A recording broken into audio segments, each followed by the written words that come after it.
আহ, কতদিন পর একটু শান্তিতে জলের ছোঁয়া পেলাম।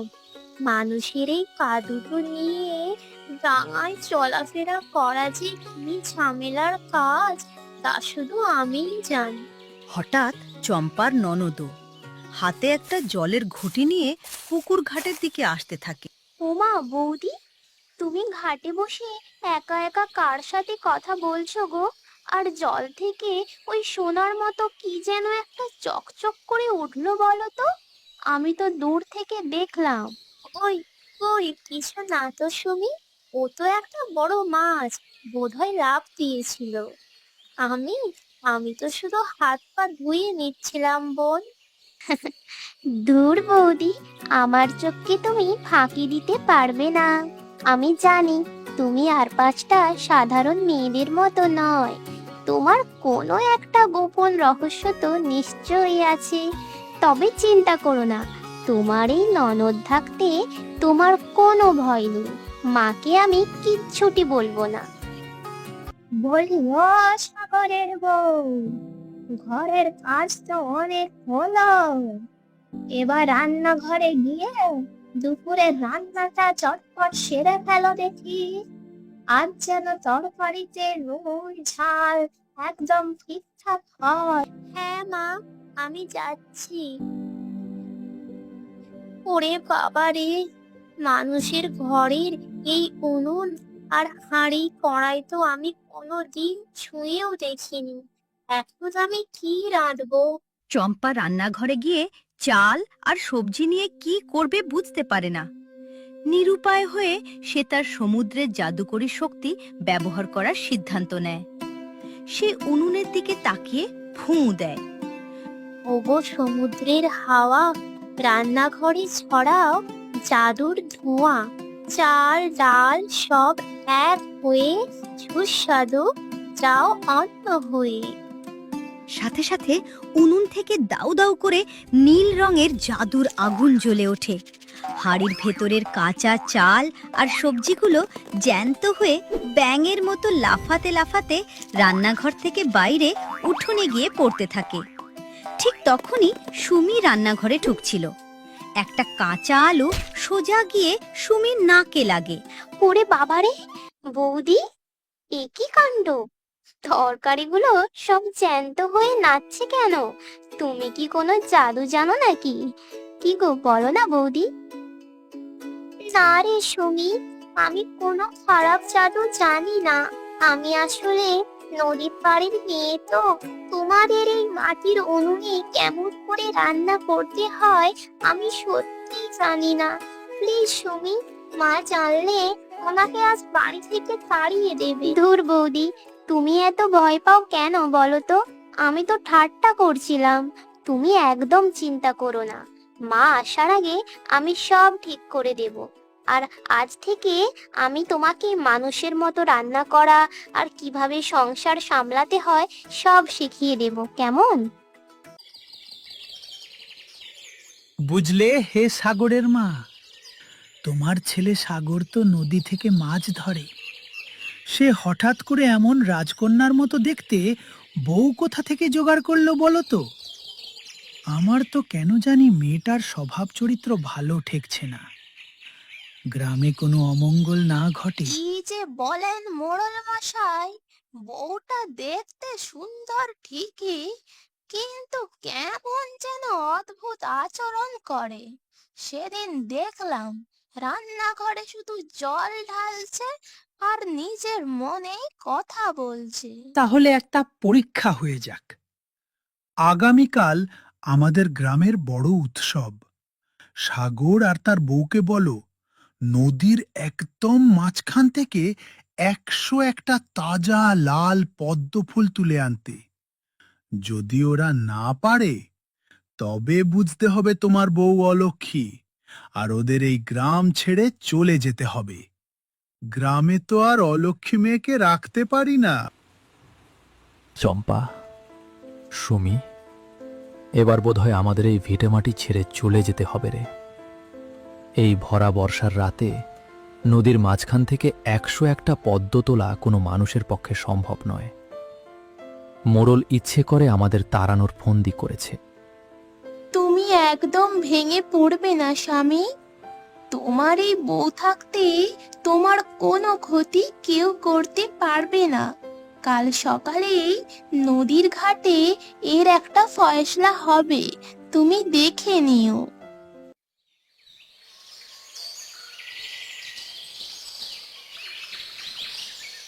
কি হে সাগর, বেলা তো অনেক হয়ে গেল। তোমার রূপবতী বউ কই? সে কি নদী থেকে পদ্ম আনবে, নাকি তোমরা এখনই গ্রাম ছেড়ে পালাচ্ছ? চম্পা ধীর পায়ে নদীর ঘাটের দিকে এগিয়ে আসে। তার চোখে কোনো ভয় নেই। সুমি দূর থেকে চম্পার দিকে তাকিয়ে হাত জোর করে ঈশ্বরের কাছে প্রার্থনা করছে। সেই বিধাতা, তুমি আমার বৌদিকে রক্ষা করো। মোড়লের এই অন্যায় চাল থেকে আমাদের বাঁচাও, আমাদের রক্ষা করো ভগবান। এক মুহূর্ত না ভেবে সোজা নদীর জলে ঝাঁপিয়ে পড়ে। বড় একটা ঢেউ এসে চম্পাকে গ্রাস করে নেয়। চম্পা, না, চম্পা ফিরে এসো। মোড়ল মশাই, আমার জমি জমা সব নিয়ে নিন, তাও আমার বউকে বাঁচান। গ্রামের সবাই যখন ভাবছিল চম্পা হয়তো নদীর জলে ডুবে মারা গেছে, ঠিক তখনই জলের নিচে এক অলৌকিক কাণ্ড ঘটে গেল। মানুষের পায়ের বদলে চম্পার কোমরের নিচে আবার জেগে উঠল তার সেই রূপালী সোনালী জলপরীর লেজ। ওরে বাপরে, এ কি দেখছি? চম্পা, এ যে জলপরি। ও মা গো, এ তো জল পরি। এ কেমন বউ ঘরে আনলাম রে বাবা। না, তুমি ভয় পেও না। বৌদি জলপরি হতে পারে, কিন্তু সে তো আমাদের কোনো ক্ষতি করেনি। নিজের জীবন বাজি রেখে সে আমাদের দাদাকে এবং আমাদের পরিবারের সম্মান বাঁচিয়েছে। বৌদি আমাদের কতটা ভালোবাসে বলো তো। এমন লক্ষ্মী বউ কি ভাগ্য ছাড়া পাওয়া যায় বলো? আমাকে ক্ষমা করিস মা চম্পা। আমি মোড়লের কথায় কান দিয়ে তোকে কত ভুল বুঝেছি। তুই জলপরি হোস আর যাই হোস, তুই আমার ছেলের প্রাণ। তুই আমার ঘরের আসল লক্ষ্মী বউ। হ্যাঁ মা, চম্পা জলপরি হলেও তার মনটা এই পৃথিবীর যে কোনো মানুষের চেয়ে অনেক বেশি পবিত্র। সে আমাকে এবং আমাদের পরিবারকে ভালোবেসে নিজের সমুদ্রের রাজ্য ছেড়ে এই গরিবের কুটিরে চলে এসেছে। সাগর, আমাকে ক্ষমা করে দিস বাবা। আমি আর কোনোদিন তোদের ক্ষতি করার চেষ্টা করব না। আমার এই জাদুর চেয়েও মানুষের এই ভালোবাসা আর সুমির মতো একটা মিষ্টি ননদের স্নেহ অনেক বেশি দামি। আমি সারা জীবন এই গ্রামের বউ হয়েই থাকতে চাই। সাগর, তুমি আজকাল এমন করছো কেন বলো তো? আমি কি এই গ্রামের রাস্তাঘাট চিনি না, নাকি এক কলসি জল আনতে গেলে আমার কোনো বিপদ হয়ে যাবে? তোমার তো এখন মাছ ধরতে যাওয়ার সময়, আমার পেছনে পেছনে ঘোরার সময় নয়। তুমি কথাটা এভাবে বলছো কেন চম্পা? আমি জানি তুমি নিজের সব কাজ নিজেই করতে পারো, কিন্তু তোমাকে যখন প্রথম এই গ্রামে নিয়ে এসেছিলাম তখন থেকেই মনে হয় তোমাকে আগলে রাখা আমার দায়িত্ব। আর সত্যি কথা বলতে কি, তোমার সঙ্গে একটু বেশি সময় কাটানোর অজুহাতও খুঁজে পাই। উমা, আজ দেখি আমাদের ছেলে বাবুর মুখে বড় বড় মিষ্টি মিষ্টি কথা। আগে তো দুটো কথা বলতেও লজ্জা পেত, এখন দেখি একেবারে কবি হয়ে গেছে। কবি হইনি, তবে একটা কথা বুঝেছি, নদীতে যত বড় মাছই ধরি না কেন, দিনের শেষে বাড়ি ফিরে যদি তোমার হাসি মুখটা না দেখি তাহলে সব কিছুই ফাঁকা লাগে। আরে ও সাগর, বৌমাকে নিয়ে জল আনতে যাচ্ছিস, নাকি রাজপ্রাসাদের রানীকে পাহারা দিয়ে নিয়ে যাচ্ছিস? আমাদের সময় হলে স্বামীরা বলতো জলানো কাটানো, আর এখনকার ছেলেদের দেখো নিজেরাই বউয়ের পেছনে পেছনে ঘুরছে। কাকিমা, আপনারা আরেকটু বলুন, আজ বাড়ি ফিরে ওকে আমি ভালো করেই খোঁচাবো। আহা কাকিমারা, আপনারা না থাকলে আমার শান্তিটুকু তো থাকতো। জানিস বৌমা, মাঝে মাঝে আমি নিজেই অবাক হয়ে যাই। কয়েক মাস আগেও তুই রান্নাঘরে ঢুকলে হাঁড়ি পাতিল যেন তোর সঙ্গে ঝগড়া করত, আর এখন দেখ পুরো গ্রামের মানুষ তোর রান্নার প্রশংসা করে করে থামে না। মা, ওই পুরনো কথা আর মনে করিয়ে দেবেন না। প্রথম দিন উনুন জ্বালতে গিয়ে যে কি কাণ্ড করেছিলাম সেটা মনে পড়লে এখনো আমার নিজেরই লজ্জা লাগে। শুধু লজ্জা লাগে, আমি কিন্তু ভুলিনি। একদিন তো বৌদি ডাল ফুটানোর বদলে পুরো রান্নাঘরটাই ধোঁয়ায় ভরে ফেলেছিল। আমি ভেবেছিলাম বাড়িতে আগুন লেগেছে। খুব হয়েছে, সব সময় আমার পুরনো ভুলগুলো নিয়ে হাসাহাসি করিস কেন বলতো? আমি কি এখন আর সেই আগের চম্পা আছি? না রে, এখন তুই আমার সংসারের সবচেয়ে বড়সড় মানুষদের একজন। কখন যে তুই আমার বৌমা থেকে মেয়ে হয়ে গেছিস আমি নিজেই বুঝতে পারিনি। বৌদি, একটা কথা অনেক দিন ধরেই ভাবছি, আজ না জিজ্ঞেস করে আর পারছি না। তুমি রাগ করবে না তো? কারণ প্রশ্নটা একটু অদ্ভুত হতে পারে। তোমাদের মতো দুষ্টু ছেলেদের প্রশ্ন কখনোই সোজা হয় না, সেটা আমি অনেক আগেই বুঝে গেছি। তবু বলো, কি জানতে চাও? দেখি আজ আবার নতুন ফন্ডি এঁটেছো কোন? আমরা সবাই ছোটবেলা থেকেই গ্রামে বড় হয়েছি, কত মানুষ দেখেছি, কত নতুন বউ দেখেছি, কিন্তু একটা জিনিস আজও মাথায় ঢোকে না। তুমি বিয়ের দিন যেমন সুন্দর ছিলে, এখন যেন তার থেকেও বেশি সুন্দর হয়ে গেছো। গ্রামের অন্য বউরা তোমার কাছে এই রহস্য জানতে চাইলে কি উত্তর দেবে? আমার তো মনে হয় বৌদির কাছে কোনো গোপন জাদুর আয়না আছে। রাতে সবাই ঘুমিয়ে গেলে সেই আয়নায় মুখ দেখেই এত সুন্দর হয়ে যায়। আহারে, তোমাদের জন্য সত্যিই খুব কষ্ট হয় আমার। সারাদিন এত পরিশ্রম করো, তারপরেও মাথায় বুদ্ধি ঢোকে না। সুন্দর থাকার রহস্য জানতে চাও? সকালে তাড়াতাড়ি ঘুম থেকে উঠতে হয়, কাজ করতে হয়, আর তোমাদের মতো সারাক্ষণ আড্ডা মেরে সময় নষ্ট করলে তো চলবে না। দেখেছো, আমরা প্রশংসা করতে এলাম আর উল্টে বকা খেয়ে গেলাম। এটাই আমাদের কপাল। তোমাদের বকা না দিলে তো তোমরা মাথায় চড়ে বসবে। আচ্ছা বৌদি, আজ অনেক বেলা হয়ে গেল, এখন গেলাম, পরে আসবো। জলপুরি চম্পা তো তার মিষ্টি ননদ ও সুমির সাহায্যে মানুষের সংসারে মানিয়ে নিয়েছিল। কিন্তু সুখের দিন কি আর এত সহজে কাটে? চম্পার এই মানুষের সমাজে থাকা নিয়ে শুরু হয়ে গেছে এক ভয়ঙ্কর ষড়যন্ত্র। ওমা বৌদি, এটা কি সুন্দর মালা গো! এই মুখটা থেকে তো দেখি নীল রঙের আলো বের হচ্ছে। এটা কি সমুদ্রের কোনো জাদু? কি গো বৌদি? হ্যাঁ রে সুমি, এটা হলো সমুদ্র মুক্ত।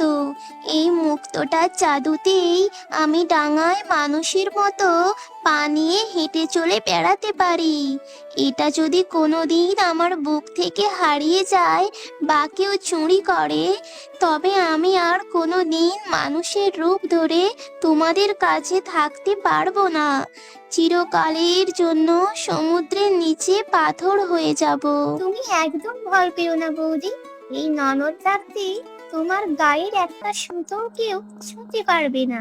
এই মুক্ত আমি আমার নিজের প্রাণের চেয়েও বেশি সাবধানে আঁকড়ে থাকবো। গ্রামের বাইরের একটা পুরনো গুহা আছে, সেখানে এক জাদুকর বা তান্ত্রিক আছে। লজ্জিত মোড়ল প্রতিশোধ নেওয়ার জন্য তার কাছে এসেছে। তান্ত্রিক মশাই, ওই সাগরের বউ কোনো সাধারণ মেয়ে নয়, ও একটা জলপরী। ও সেদিন সবার সামনে আমাকে অপমান করেছে। আপনি যে কোনো উপায়ে ওকে এই গ্রাম থেকে তাড়ানোর ব্যবস্থা করুন। জলপরী, তুই তো আমার ভাগ্য খুলে দিলি রে মোড়ল। জলপরীর বুকে একটা জাদুকরি নীল মুক্ত থাকে। ওই মুক্তটা যদি আমি পেয়ে যাই, তাহলে আমি এই দুনিয়ার সবচেয়ে শক্তিশালী জাদুকর হয়ে যাব। বৌমা, আজ উৎসবের রাতে তুমি কোনো কাজ করবে না। সুমি আর আমি সব সামলে নেব। তুমি বরং একটু বিশ্রাম নাও গিয়ে দেখি। না মা, আমি ঠিক আছি, আমার কোনো কষ্ট হচ্ছে না। সুমি, তুমি পায়েসটা একটু নেড়ে দাও বোন, আমি জল নিয়ে আসছি।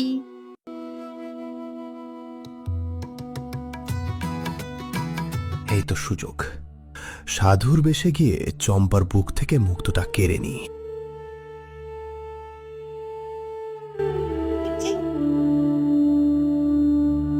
ওরে বাবারে, চোর চোর, বৌদির মুক্ত নিয়ে পালালো। দাদা, মা, চটপট এসো, তাড়াতাড়ি এসে দেখো, ওই তান্ত্রিক আমার বৌদির মুক্ত নিয়ে পালিয়ে যাচ্ছে। তান্ত্রিক, ছেড়ে দে আমার চম্পাকে, ওর মুখ তো আমাদের ফিরিয়ে দে। তোদের এত বড় সাহস, আমাদের বাড়ির লক্ষ্মীকে তোরা পাথর বানাবি? এই নে তোদের জাদুকরি খেলা, চেপার খেলা। ওরে বাবারে, এ কি ওর ভয়ানক বৌদি, জাল! তোমাকে তো পালা রে পালা, আমার মুক্ত চাই না। সুমি, আর যদি তুমি নিজের জীবন বাজি না রেখে আমার জীবন বাঁচাতে, তবে আমি শেষ হয়ে যেতাম। মানুষ বলে ননদ নাকি শুধু হিংসা করে, কিন্তু তুমি তো দেখলে তো বন্ধুরা, একটা মিষ্টি ননদ যদি সাপোর্টিভ হয়, তবে সমুদ্রের দানবও ঘরের বউয়ের কোনো ক্ষতি করতে পারে না।